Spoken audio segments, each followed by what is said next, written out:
అందరికీ నమస్కారం. హిరణ్యాక్షుడు భూమిని దోచేయాలనే కారణంతో భూమిని సముద్రంలో దాచేస్తాడు. నారాయణుడు భూమిని కాపాడాలని శ్వేతవరాహ స్వామిగా అవతారం ఎత్తాడు. హిరణ్యాక్షుడు నారాయణుని ద్వారపాలకులైన జయ విజయులలో ఒకరు. శాపం కారణంగా వారు రాక్షసులుగా జన్మించారు.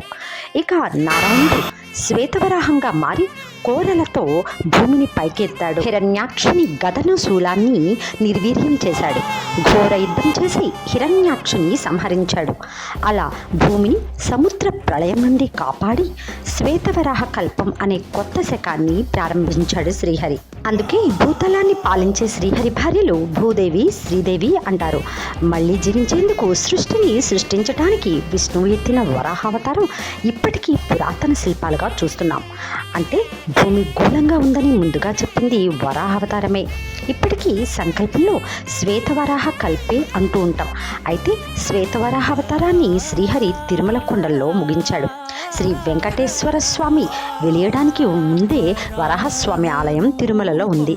తిరుమలలో ఇప్పటికీ మొదటి నైవేద్యం వరాహస్వామికి, ఆ తర్వాత వెంకటేశ్వర స్వామికి. నమస్కారం.